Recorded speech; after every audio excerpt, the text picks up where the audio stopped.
Okay, Paul, welcome. So, after moving back home for a few years and letting my flat, I now want to buy a small freehold house to live in.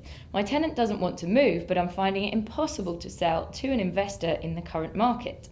So, if I sell, she will have to go. I have no pension plan and had thought the flat could replace that. However, I'm finding it difficult to refinance the flat in order to release the equity to buy the house. I would also have to find the 3% stamp tax. So based on the above, should I try and keep the flat or sell it, no longer be a landlord and have much more equity in the house I intend to buy? What do you recommend? Okay.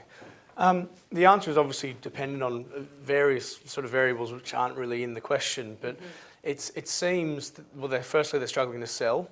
Yeah. Why is that? They said they're struggling to sell to an investor. Why are they not considering owner-occupiers? Maybe there's not a market for it. Right. I'm not sure, obviously, but they're struggling to sell it. They're also struggling to remortgage it. Again, why is that? Is it just because there's not the equity in the property? Does the yield not stack up?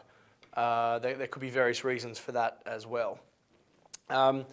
Generally, I would say when it comes to sort of owning a property and accumulating more properties, you're always better off if you can make it a viable investment. You know, if it just doesn't stack up, then of course you just shouldn't keep it. Yeah. But if it can be made into a viable investment, you're always better off keeping properties than selling properties, because selling properties is expensive.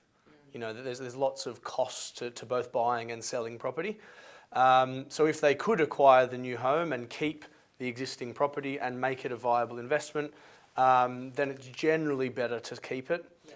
But in saying that, the two issues that they're incurring so far as trying to sell and trying to remortgage could potentially mean that it's not a good property to keep as a buy-to-let. Yeah. So it's a difficult question to give a definitive answer to because there's probably not enough information there. Yeah, it's quite a general kind of idea. But the last point so far is should I sell it to have more equity in my home as opposed to keeping it as a buy-to-let? Again, generally I would say that you're better off utilising the equity in your home than just having a lower mortgage, if that makes sense. Yes. I think far too many people focus too much on reducing their home loan whilst not building an investable asset base. And they spend their whole life paying off their home. They get to the age of 60 and they have a debt-free home but no investments. Right. So therefore no means for income, which obviously isn't ideal. Yeah. So, you know, debt should really be split into two types, good debt and bad debt. You know, good debt is investment debt. It helps you better utilise your resources and your money, helps you achieve financial goals. Bad debt is personal debt, which is your home loan, but if part of your home loan is being used to invest, then that part should be considered good debt. Yeah. If that makes sense. Finding a balance between the two and separating it in your own mind so far as what is good debt and what is bad debt. Great. And the other point on that is why would you want to sell an income producing asset? Because you've got all of the transactional costs, potential of capital gains tax, stamp duty, legal fees, etc., etc.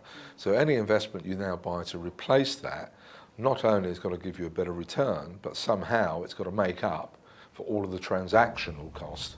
Yeah, for sure.